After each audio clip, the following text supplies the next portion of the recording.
Levantarnos, Él lo prometió. No pierdas tu fe, el tiempo es corto ya.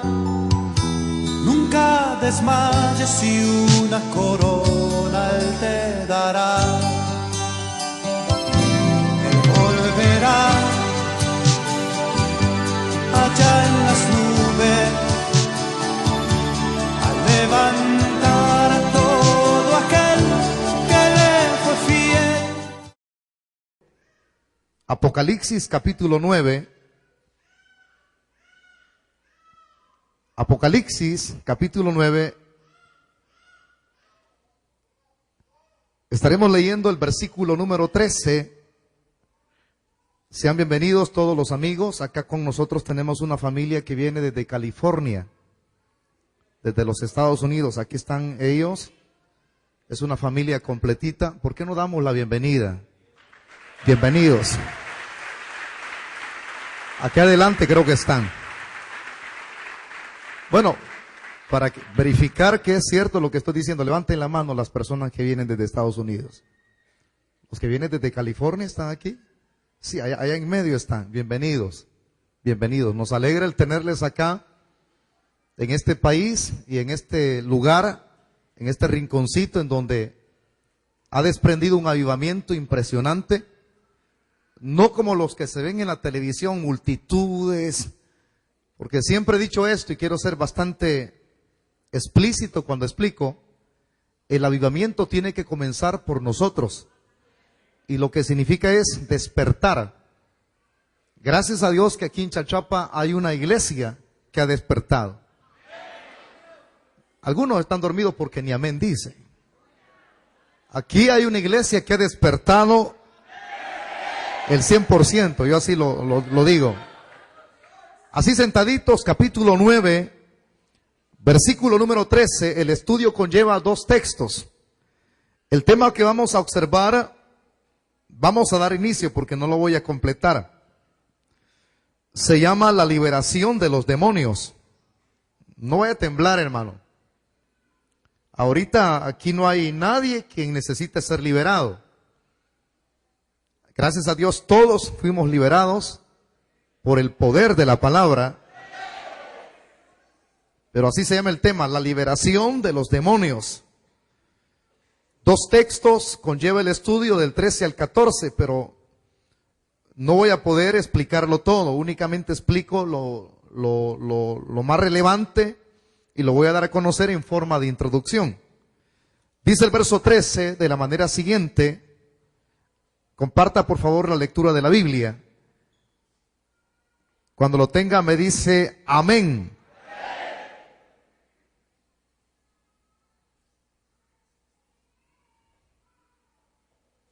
Estoy acá repitiendo la lectura porque trata acerca del sexto ángel.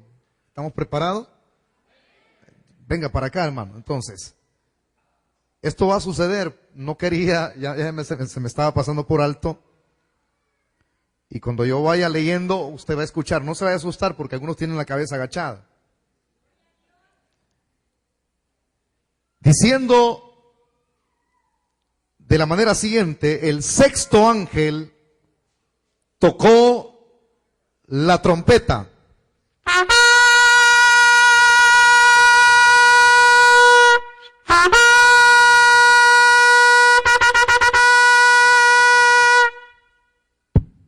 Este sí es trompeta de guerra. Ahora siga leyendo conmigo. Y oí una voz de entre los cuatro cuernos del altar de oro que estaba delante de Dios. Hasta ahí vamos a dejar. Para entrar ya en detalles, acerca de lo que es este tema, quizás en la introducción usted no vaya como a identificar acerca de lo que yo acabo de mencionar como tema, que es la liberación de demonios. Pero en la segunda faceta, en la segunda parte, cuando toquemos el versículo 14, que no es hoy, sino la otra semana, si Dios nos permite vida, entonces usted rápido va a identificar que todo lo que expliquemos para esa semana, usted va a compaginar con lo que yo estoy dando a conocer ahorita, en este momento. Pero en forma de introducción, entramos ya en detalles acerca del asunto y de la revelación que Juan explicó la semana anterior, de por qué venían dos ayes más. Es decir, dos tipos de lamentaciones, porque un ay lo que da a conocer es cierto tipo de lamentación, y la lamentación se da a conocer cuando una persona está experimentando cierto tipo de cosa o aspecto, lo cual está produciendo un malestar que no es un malestar adecuado, sino incorrecto.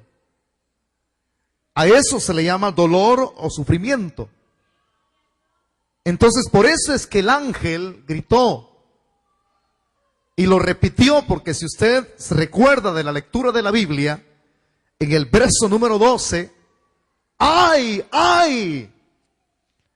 Entonces hay personas que dicen, el ángel supuestamente estaba bromeando. ¡Qué broma!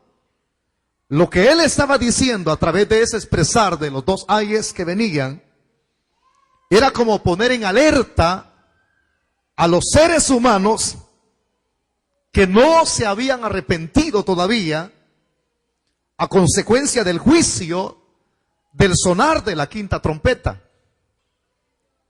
Y recordemos que el sonar de la quinta trompeta lo que trajo como consecuencia fue el desatar una cantidad de demonios, pero no poca en cantidad, sino que grandísima.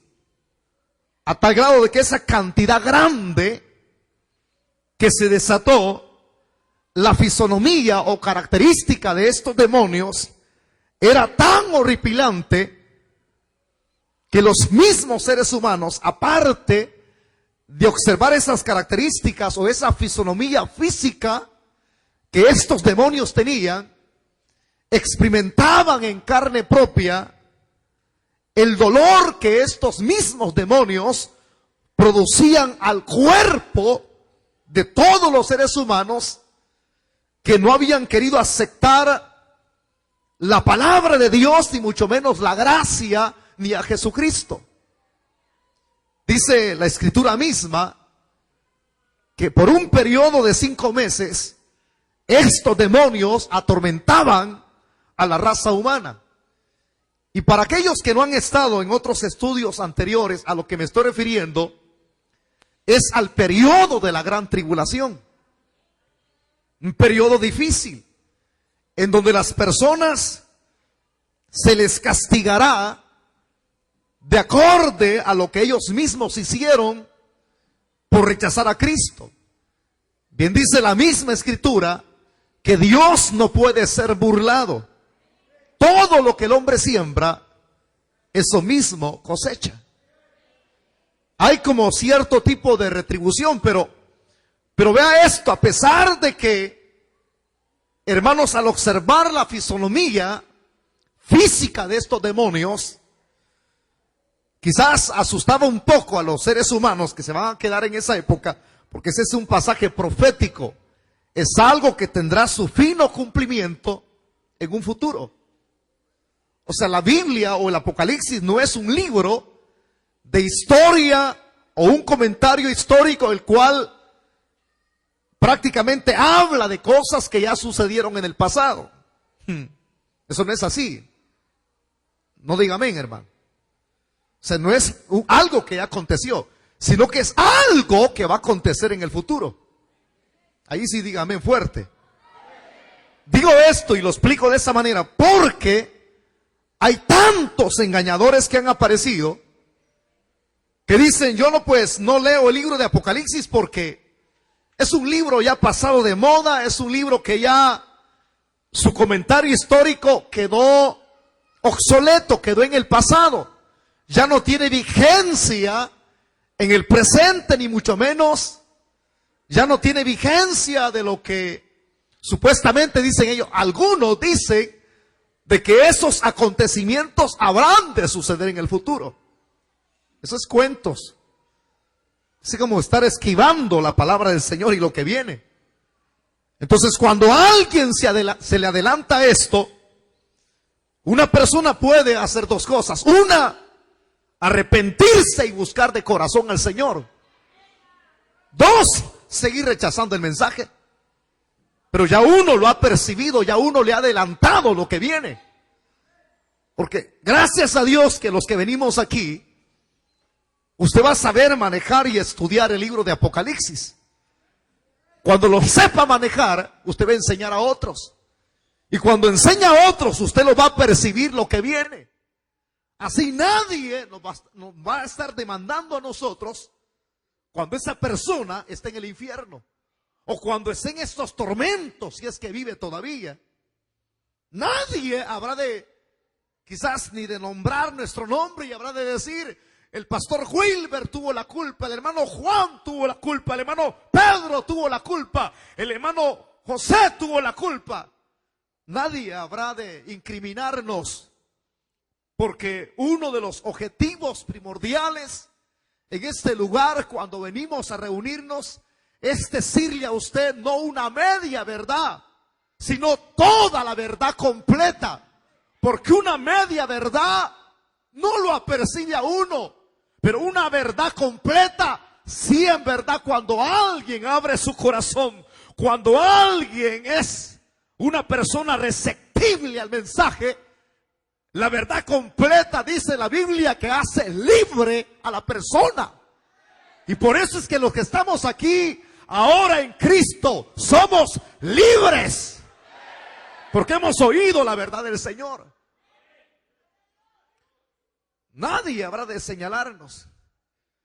Si imagínense, la fisonomía física no asustaba, porque ya presentamos, estos demonios van a tener una fisonomía, cabello de mujer, cara de humano, cola de escorpión, increíble. Será tan horripilante, colmillos como el de una fiera. Eso se va a ver horrible, hermano. Eso no es ningún cuento. Esta es la realidad de lo que viene. Entonces, si en la quinta trompeta, estoy haciendo como una reseña de lo que ya vimos, se desató ese montón y millones de demonios que fueron sacados del pozo del abismo, eso no es nada comparado a lo que el ángel ya dijo que venía. O sea que ese es como decirlo de esta manera. Lo que se ha recibido hasta este momento es una leve situación, pero viene la más grave. Entonces lo más grave está por venir. Y eso es lo que el ángel está hablando en sus ay. Ay de los moradores de la tierra. Ay de los moradores de la tierra. Ahora que el sexto ángel lo hemos presentado así, ilustrándolo, cuando el hermano pasó a tocar la trompeta, porque este es el inicio de la apertura de la sexta trompeta. Solamente va a ir quedando una. Para los que no identifican, decir sonar de trompetas, es decir, un desatar de los juicios de Dios a este planeta, a los seres humanos, que no han y que no quisieron recibir el amor de Cristo mientras estuvieron acá en el periodo de la gracia. Por eso bien vale la pena los que nos escuchan a través de la radio, los que verán el video a través del internet, bien vale la pena el poder aprovechar el tiempo en el periodo de la gracia. Decir gracia es decir, aprovechar el momento cuando Dios nos brinda de sus favores. Pero ¿cuáles son esos favores? Apocalipsis lo dice: he aquí yo estoy a la puerta y llamo. Como diciendo el Señor, abre tu corazón porque estoy a la puerta hablándote. Es contigo, no me den las espaldas. Es decir, yo quiero darte salvación, quiero evitar que vayas a condenación eterna al infierno. Pero los hombres se ríen, hacen mofas, se burlan. Y como diría alguien en San Miguel, está más bueno el carnaval migueleño. Y como alguien lo diría en Usulután, está más bueno la celebración de la fiesta novembrinas en celebración de la Santa Catarina. Alguien lo diría en diciembre, va a estar más bueno el 24. Va a estar más bueno el 31 con el gran pachangón. Haciendo la comparativa. El mundo pasa y sus deseos. Pero lo de Dios permanece para siempre. Diga amén.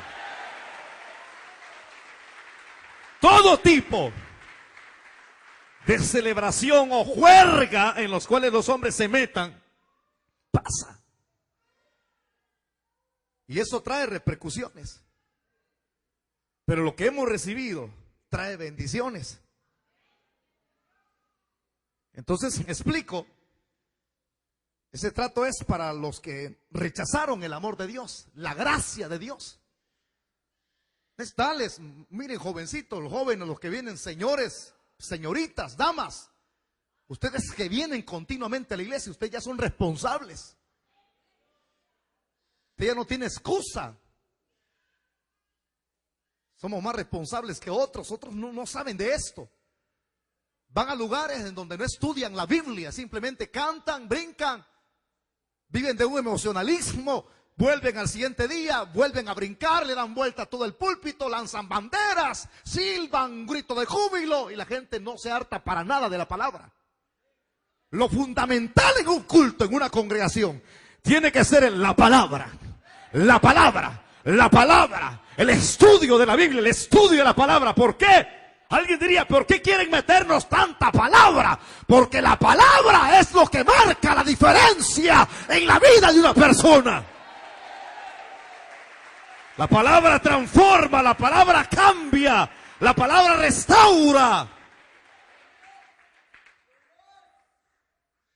Y nadie tendrá excusa. Y lo tremendo que ahora que vamos a iniciar este estudio, ya di la reseña. En este verso número 13, dice de una manera sorprendente, el sexto ángel tocó la trompeta. ¿Entendió todo lo que le dije como reseña? Y ahí agregué un poquito para agarrarme de la introducción. Tocó la sexta trompeta. Y ahora que toca la sexta trompeta, aquí vamos a observar 3 estudios que los vamos a ir desarrollando paulatinamente en ese sonar de la sexta trompeta. Primero, la liberación de los demonios. Si Dios nos permite vida, la otra semana vamos a ver el regreso de la muerte. Tercero, la reacción del desafío. Pero ahora vamos a observar lo primero, que es la introducción. Yo quizás pido perdón porque la otra semana continúo con el estudio de la liberación de los demonios. No vamos a ver de una sola vez todo. Entonces, hoy voy a dar únicamente una introducción a lo que es este estudio. Pero está muy importante. Cuando el ángel toca la sexta trompeta, esa trompeta, tráigala hermano, quiero verla. Esta trompeta es una trompeta común y corriente. Me la deja acá, yo se la guardo. Es común y corriente, es hecha de un material. Él la sonó y nosotros mismos juzgamos y decimos, hoy sí le está sacando sonido a esa trompeta. Qué fuerte sonó.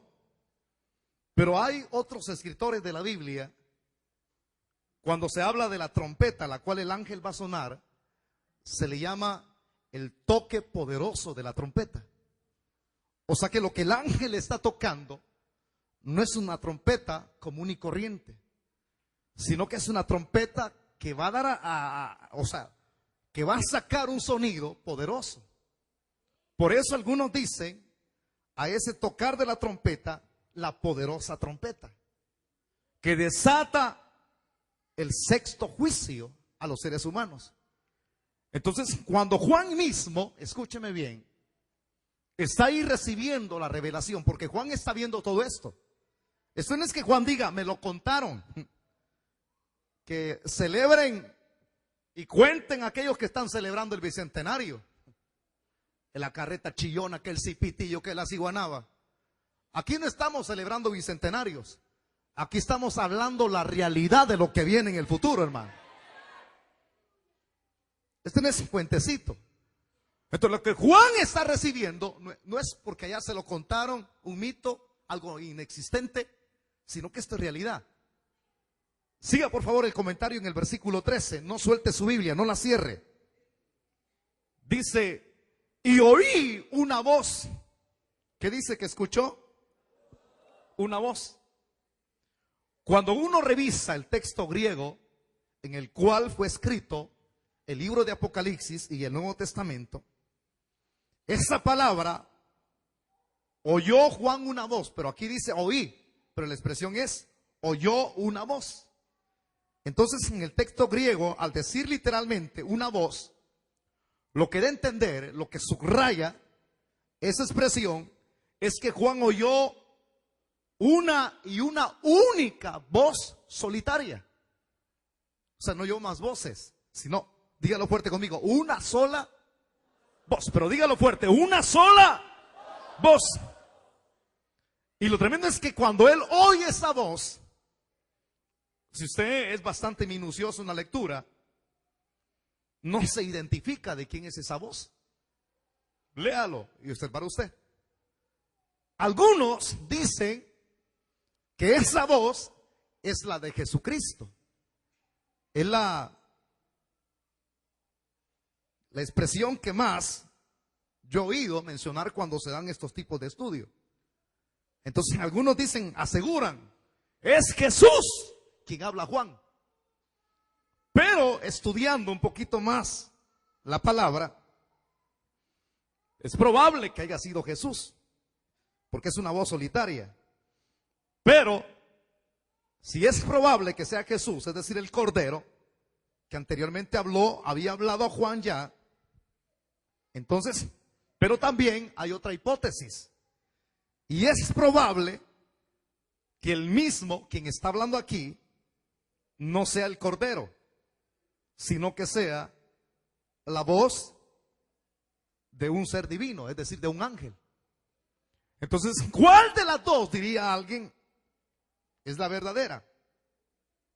¿Es Jesús, el Cordero, o es un ángel? Ahora, la voz, quien sea que le esté hablando Juan, no tiene mucha trascendencia. Es probable que sea el Cordero de Dios, pero es probable que sea un mensajero, un ángel, ángelos. Pero ¿qué es lo que Juan escuchó? Eso es lo que tiene mayor relevancia, lo que oyó de esa voz. Dice que la voz salía, en el verso 13, no cierre su Biblia, entre los 4 cuernos, dígalo fuerte conmigo, 4 cuernos del altar. ¿Qué de entender cuando dice la expresión de los 4 cuernos del altar? Es decir, la expresión de los 4 cuernos, yo lo identifico, para ser más explicativo, en la introducción que estoy dando. Cuando uno abre la Biblia, en el libro del Éxodo, capítulo 30, versículo del 1 al 10, ahí se nos explica acerca de estos 4 cuernos. Estos 4 cuernos, según la referencia contextual del Éxodo capítulo 30, se le llama 4 salientes o esquinas. Otro escritor no le llamaba 4 salientes o esquinas, pero así se le reconoce en Éxodo capítulo 30, salientes o esquinas. Otro escritor decía, estos 4 salientes o esquinas son pequeñas protuberancias en cada esquina, así se le llama. O sea, si uno dice son pequeñas protuberancias en cada esquina y otro dice 4 salientes en cada esquina, es lo mismo. protuberancias. Entonces, si son 4, ¿qué le digo? Cuernos, de ahí es donde sale la voz.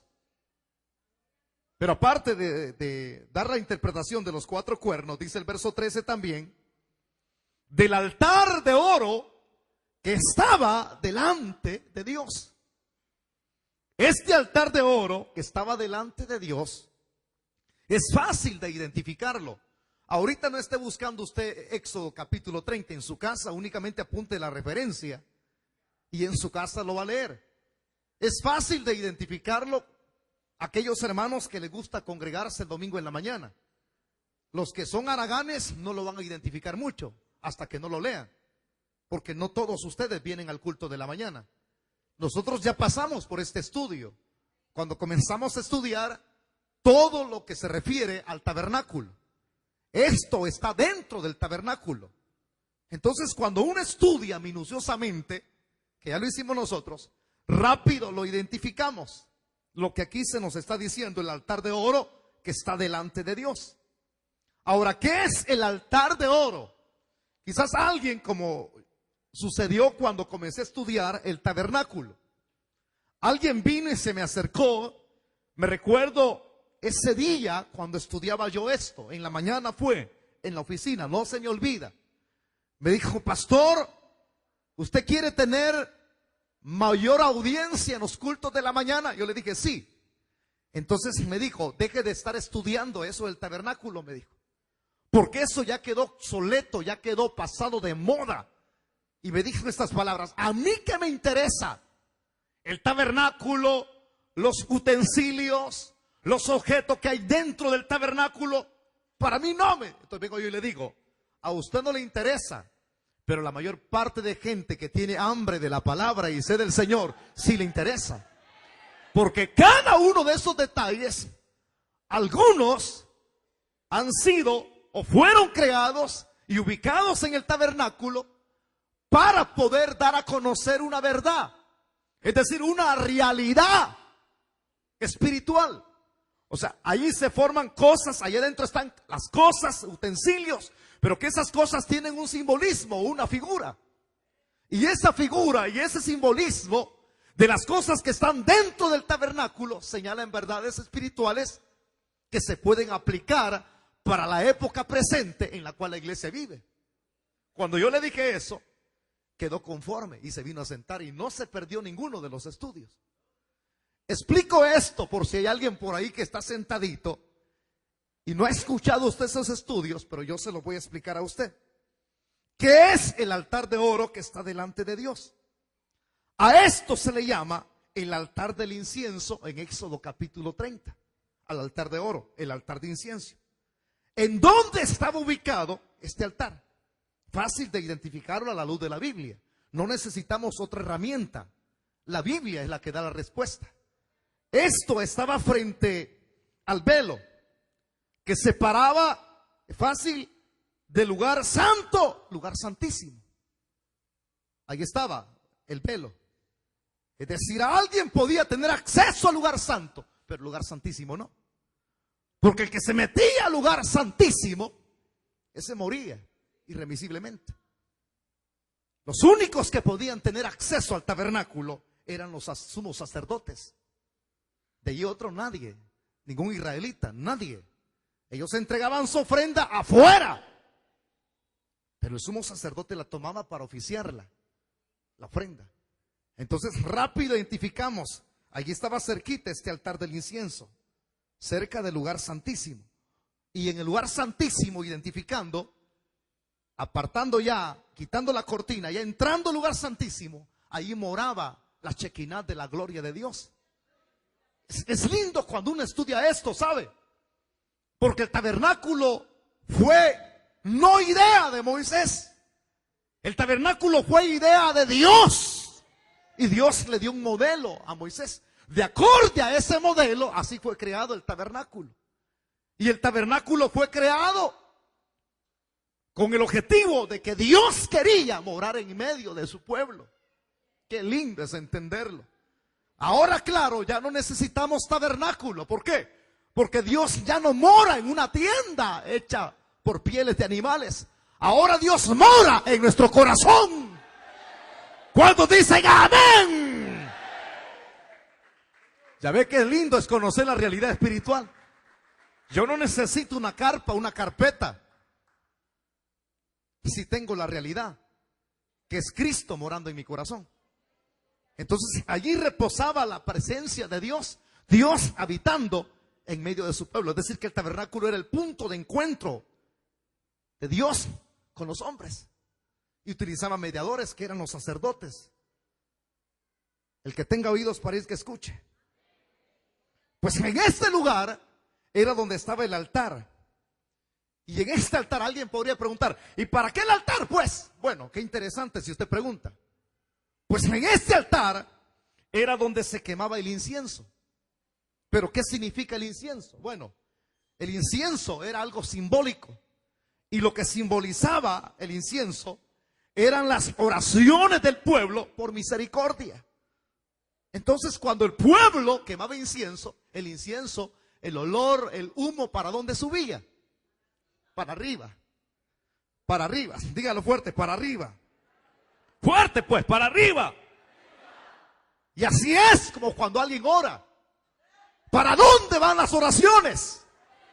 Las oraciones del justo, dice Santiago, tienen mucho poder. ¿Dónde están los justos aquí, hermano? Son efectivas. La oración de una persona santa no queda entre las cuatro paredes y el techo. Las oraciones de un santo, de un hijo de Dios, no se las lleva el viento. Como algunas personas dicen, las palabras se las lleva el viento. Las palabras de un cristiano cuando está orando de rodillas, cuando está clamando a su Dios, aunque pidamos torpemente y no sepamos qué es lo que estamos pidiendo y no sepamos expresarnos, pero viene el Espíritu Santo, toma lo que hemos pedido o hemos hablado torpemente y la lleva hacia el cielo. Y cuando la lleva al cielo, ya las oraciones van interpretadas. ¡Alábele que Él vive! ¡Diga gloria a Dios!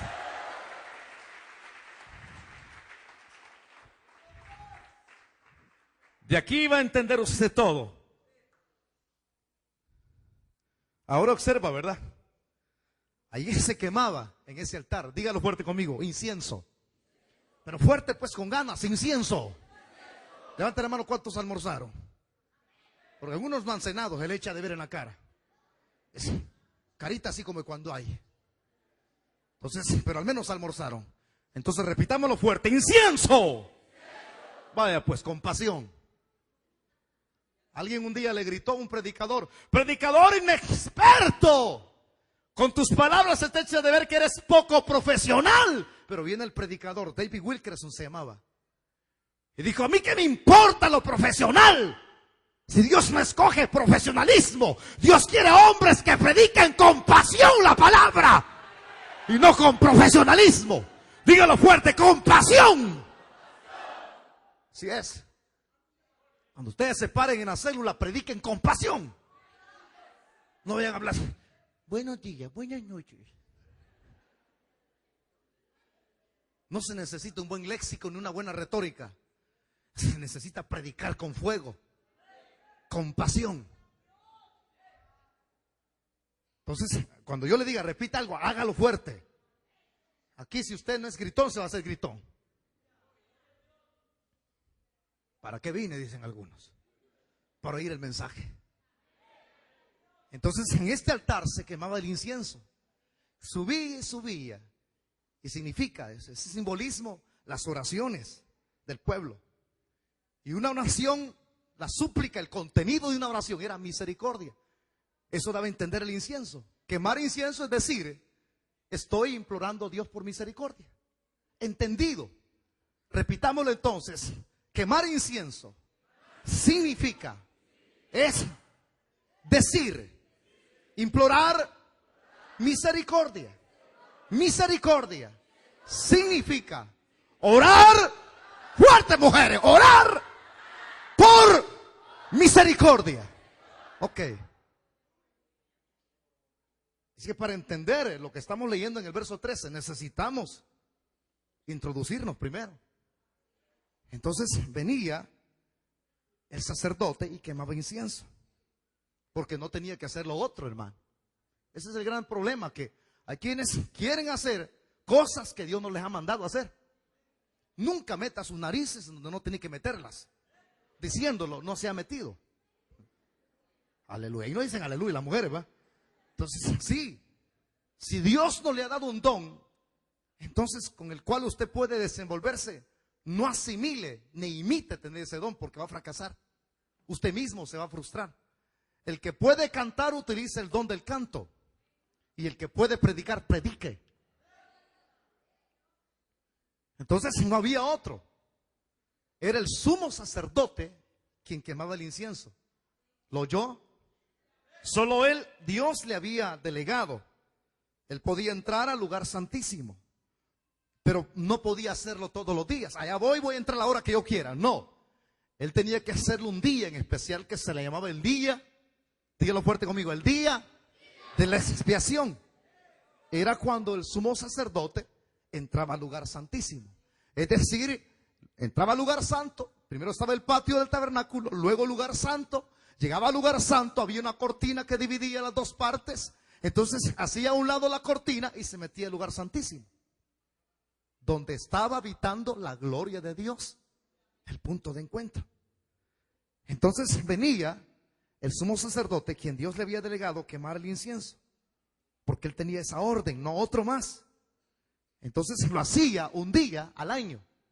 Y lo hacía no, hermano, como muchos pensamos.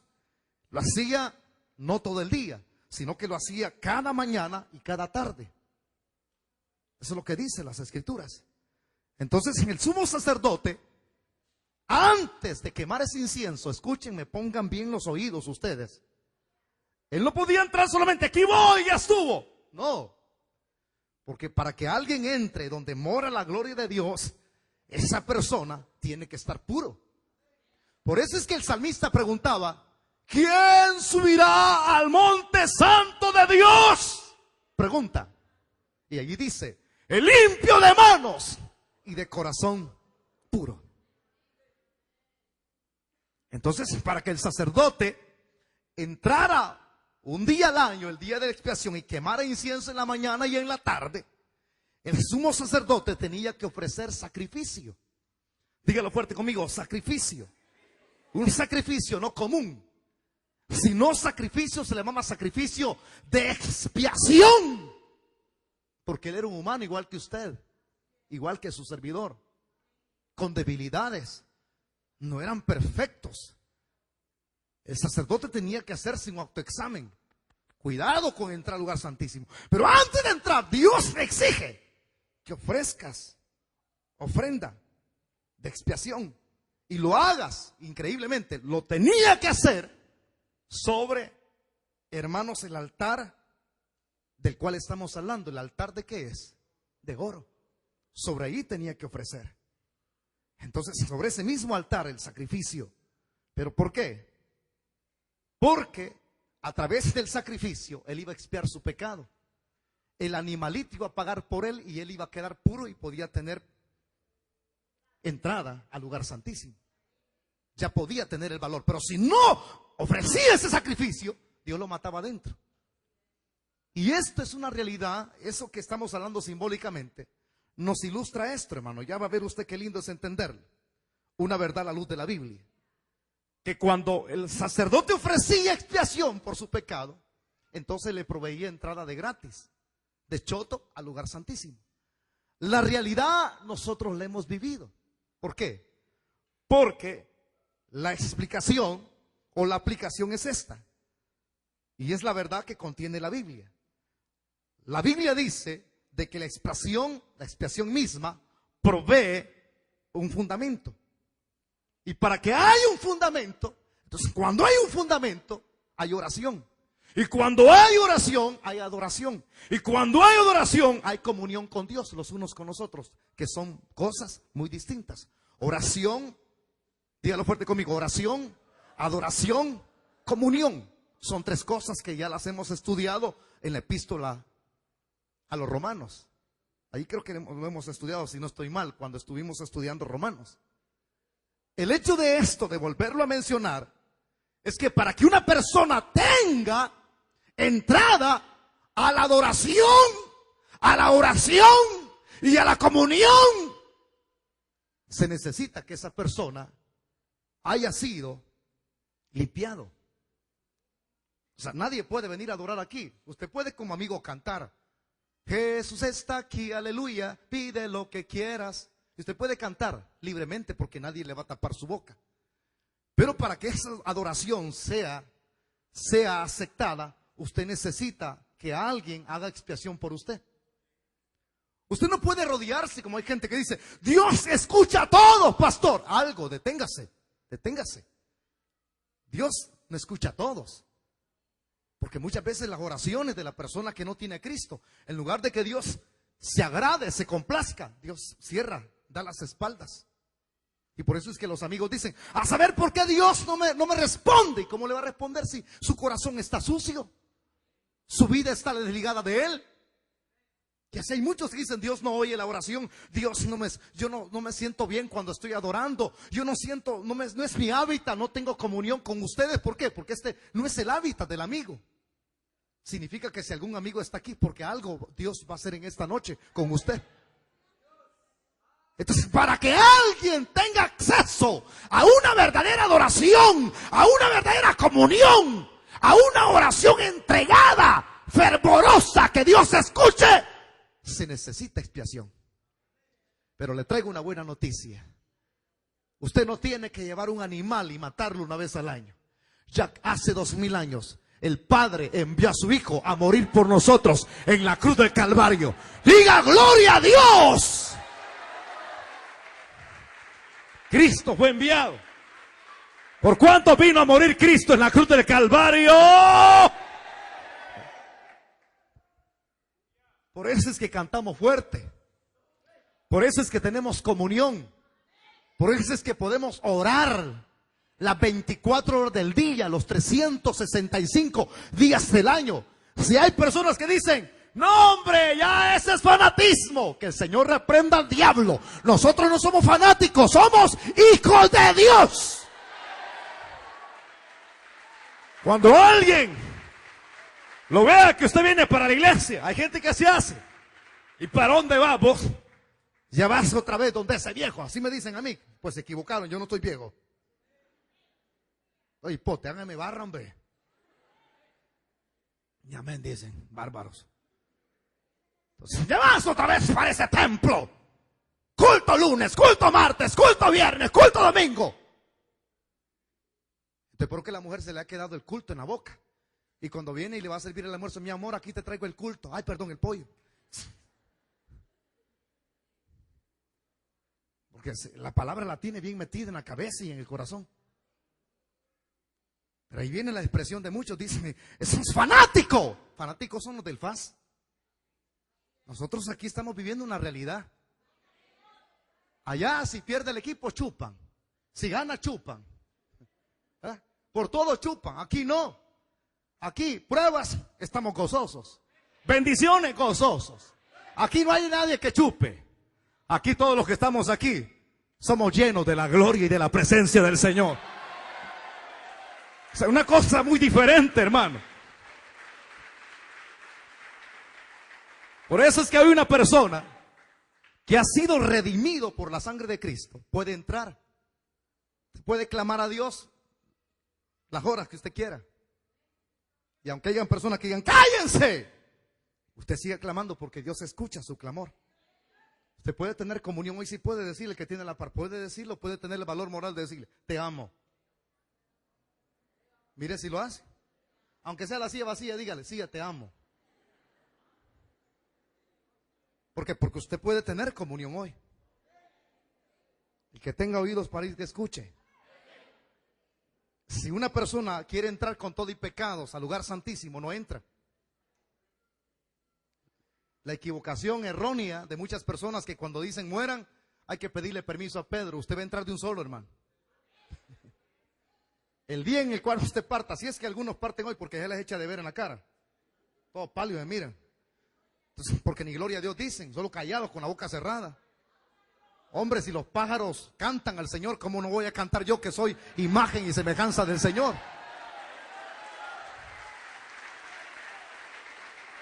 Entonces, ahora podemos tener acceso. Y esa es la visión que Juan tenía, hermano, acá. Y claramente dice el texto 13, y terminamos con esto: el altar de oro que estaba delante de Dios. O sea, que estaba delante de Dios. Juan vio ese altar de oro. Pero aquí viene, lo terrible es que muchos nos quedamos con el altar del Antiguo Testamento, que le llamamos, ya lo observamos a la luz de la Biblia, la realidad, que es un altar donde se ofrecían inciensos, y el incienso era algo simbólico que significaba la oración por misericordia. Entonces se le puede llamar el altar de misericordia. Pero vienen muchos predicadores baratos que la gente se los compra con dinero y solo hablan de bendiciones. ¿Qué bendiciones aquí? Prosperidad aquí, prosperidad allá. Hoy ya no se recoge la ofrenda, sino que la vienen a tirar aquí, y el predicador brinca en medio de los billetes. Cuando la Biblia dice traer todos los diezmos al alfolí, hoy lo tiran aquí arriba. Y luego el predicador dice: todos cierren los ojos que vamos a dar, hay unción. Y mientras está la unción, y nada de echar dólares, cheques de $500 en adelante. Que el Señor reprenda tanto hijo de Satanás que anda de sinvergüenza robándole a la gente. Lo terrible de esto, hermano, es que muchos se quedan como yo he oído estos estudios, y para predicar esto tuve que leerlo muy minuciosa, porque esto es difícil para algunos de explicarlo. Porque los predicadores contemporáneos apóstatas se han quedado con el altar de misericordia. Altar misericordia, altar de misericordia. Vengan todos al altar. Pero no cuentan, no leen Apocalipsis. Porque este mismo altar de misericordia, en la visión que Juan contempla, que va en progreso, que va en avance, el altar de oro, ya lo leíamos, se convierte en un altar de intercesión. O sea, después de ser el altar de misericordia, pasa a ser en segundo plano, dígalo fuerte conmigo, altar de intercesión. ¿Por qué? Porque se le llama altar de intercesión. Algunos le dicen intercesión imprecatoria. ¿Por qué? Si usted lee el libro de Apocalipsis, capítulo 6, versículos del 9 al 11, ahí vamos a observar que este altar cambia. Ya no es para quemar incienso, ahora es para interceder. Pero ¿para qué lo ocupan estos mártires? Porque en el capítulo 6 de Apocalipsis, los mártires que murieron en la gran tribulación rogaban a Cristo, a Dios, que vengara la muerte de los mártires, que Dios tuviera misericordia y que Él tratara con los asesinos. Entonces se convierte en un altar, dígalo fuerte, de intercesión. Segundo, cambia del primer plano a un segundo. ¿Hasta ahí llega? No, viene el tercero. Después, en el 8:5 de Apocalipsis, se convirtió en un altar de juicio. ¿Cómo? Cuando un ángel tomó su incensario, ya estudiamos capítulo 8, viene el ángel, toma un incensario y lo llena de fuego del altar y lo arroja a la tierra.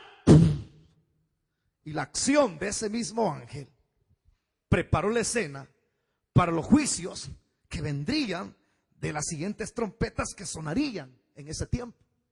¿Cuántos van ya? Entonces usted va observando que el altar va cambiando. ¿Me está escuchando?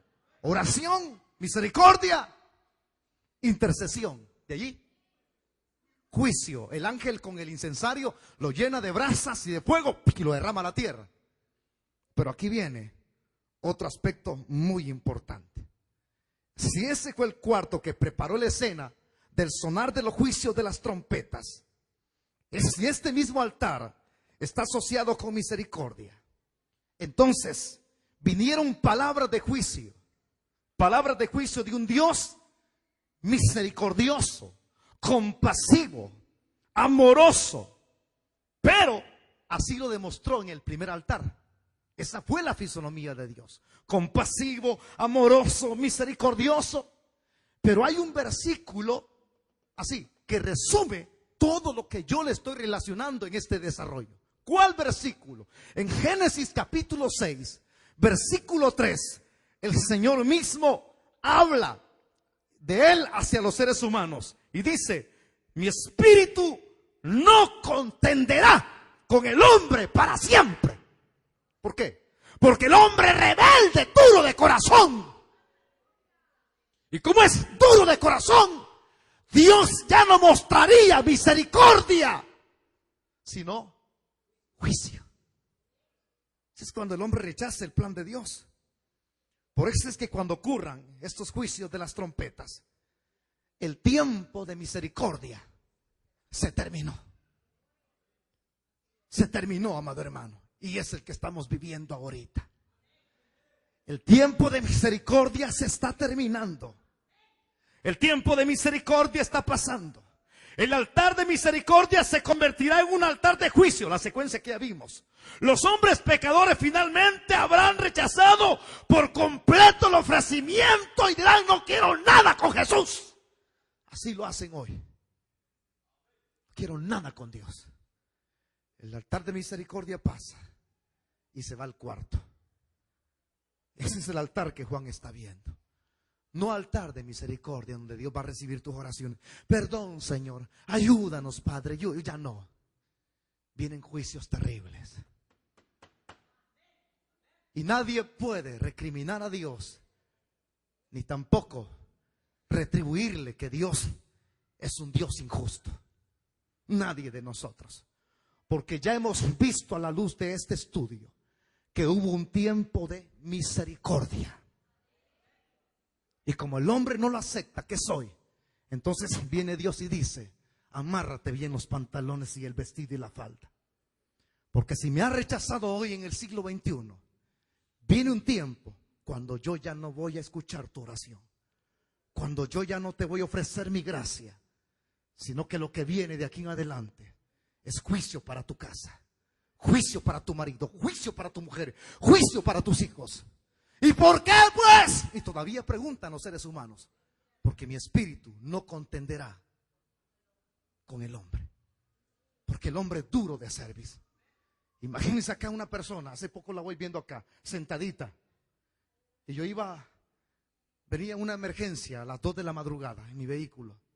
Cuando de repente yo voy saliendo de la colonia y estaba tomando y aquí viene. Ya dice: no, yo no voy a utilizar, lo he dicho acá, el púlpito para lanzar datos a nadie. Pero si tú vienes a escuchar palabra, tú tienes que santificarte. Pero hay muchos que la oyen y viven una vida silenciosa y creen que a mí me están echando a la bolsa. Es decir, a muchos lo dicen: al pastor Wilber yo me lo echo a la bolsa. Pero a Dios no te lo echas a la bolsa, a mí me puedes engañar. Pero una cosa te voy a decir: la misericordia está terminando. Dios no puede ser burlado. La palabra de Dios dice, y lo dice claramente, que el que siembra para la carne segará corrupción, pérdida al final de su vida. Pero el que siembra en el Espíritu, al final segará vida eterna, como ustedes la han recibido en el Señor. Diga gloria a Dios. ¡Oh, Dios! Amigo, el Señor te ofrece misericordia. Él te ofrece su gracia. Lo que tienes que hacer es abrirle la puerta de tu corazón a Cristo, como dice Apocalipsis. He aquí yo estoy a la puerta y llamo. Si alguno oye mi voz y abre la puerta, entraré, cenaré con él. Significa tendré comunión. Y él conmigo. Ya no vas a estar solo. Ya no vas a estar viviendo una vida de incertidumbre, de zozobra. ¿Qué va a pasar en el futuro? ¿Se cumplirá el calendario maya? ¡Al diablo con esto! Esto es lo que se va a cumplir. Los cielos y la tierra pasarán, pero dijo el Señor: mi palabra no pasará. Su palabra no pasa. Se cumple al pie de la letra. Iglesia, un poco más y el que ha de venir vendrá. Cerramos nuestros ojos y oramos. Padre que estás en el cielo, Señor, te damos las gracias Levante sus manitas. Este es motivo de agradecimiento. Hermano, no es poco lo que hemos recibido. Hemos recibido misericordia de lo alto. Usted no fue la persona que eligió y dijo: yo lo voy a hacer porque soy mejor que mi hermano, que mi vecino. Si tú tienes misericordia, si tú tienes gracia que ya la recibiste, no es porque eres más inteligente ni mejor que otro, sino que a Dios le plugó el revelar a tu hijo a tu propia vida cuando eras un desgraciado igual que su servidor aquí. Hoy ya no somos desgraciados. Hoy tenemos la gracia de Dios sobre nosotros. Levanten la mano los que están agradecidos con el Señor. Dile: gracias por haberme otorgado tu misericordia. Gracias por tocar mi vida. Gracias por ponerle el sello de tu espíritu. Éramos perdidos, pero fuimos hallados. Éramos muertos, pero ahora tenemos vida. Levanta tus manos. Nunca se te olvide, para que no se te suban los humos, desechando al que tienes a la par. Todo lo que tenemos lo tenemos por misericordia. Voy a hacer una oración. Por favor, amigo, ya no sigas rechazando al Señor. Ya no sigas posponiendo este día. Es tiempo de convertirse a Cristo de verdad. Es tiempo de dejar el mundo y el pecado, odiar el pecado y amar la santidad. Él pronto aparecerá y sonará la trompeta. Dice la Biblia que cuando la trompeta suena, esa es la señal de que Él viene y levanta su iglesia.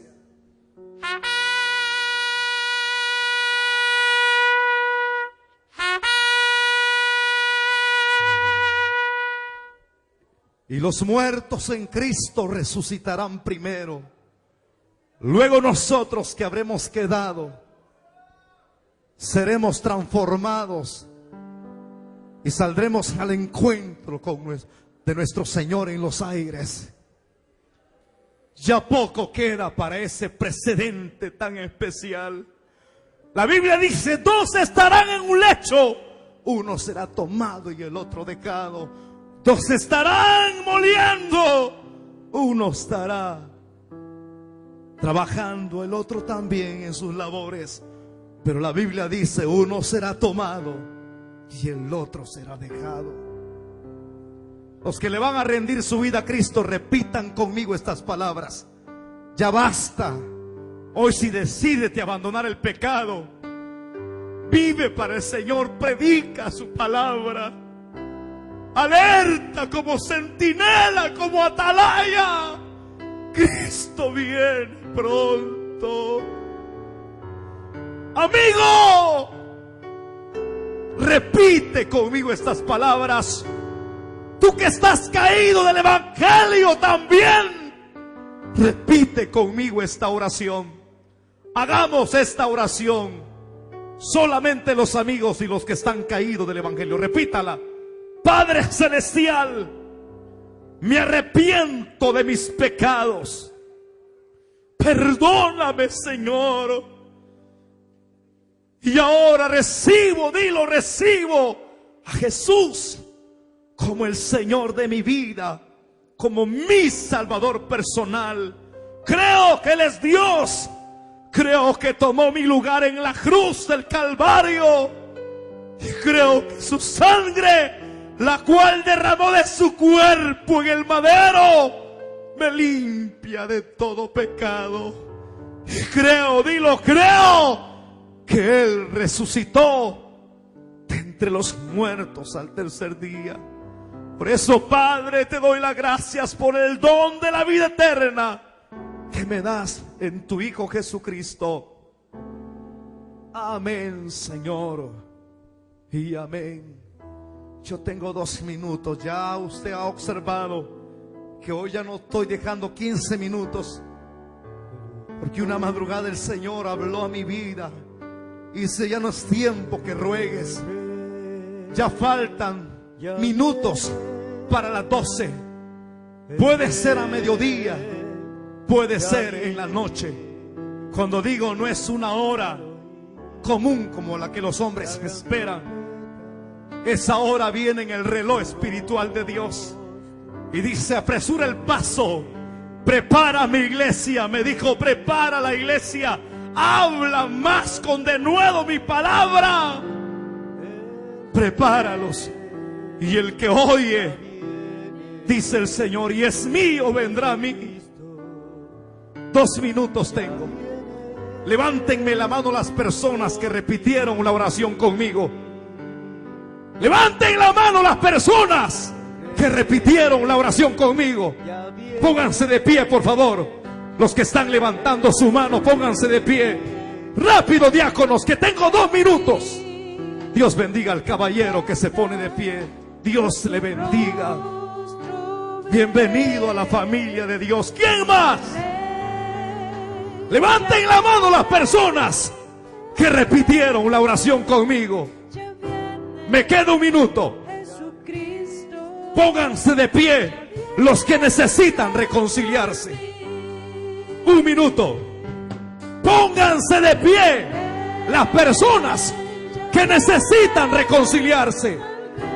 ¿Hay alguien? ¿Hay alguien más? Ya deje de andar ocultando el pecado. Ya deje de andar aparentando que es cristiano y vive una vida común. Usted ya no es común. Hagan la última invitación en este último minuto, hermanos diáconos. No rueguen a nadie. Solo pregúntele: ¿quiere recibir a Cristo hoy? Aquí a nadie se le trae la fuerza. A la fuerza nada es bueno. Solo pregúntele: ¿quieres recibir a Cristo hoy? Si necesitas reconciliarte, ponte de pie. Ponte de pie rápido, ven. Acá adelante, corre. Él va a salvar los que son suyos. Las ovejas que son del Señor oyen la voz de su pastor y vienen a Él. ¿Habrá alguien más todavía? Voy a orar ya. ¿Habrá alguien más?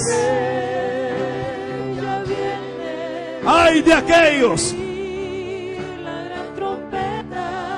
que están viviendo en pecado y aparentas un cristianismo que no es real. Es mejor que te pongas a cuentas con Dios. Levántate, mujer, hombre, levántate.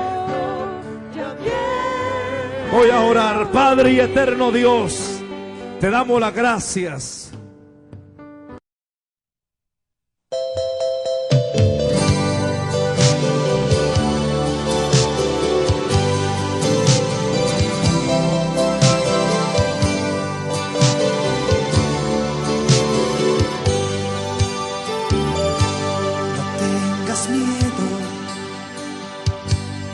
Él volverá a levantarnos. Él lo prometió. No pierdas tu fe. El tiempo es corto ya. Nunca desmayes y una corona Él te dará.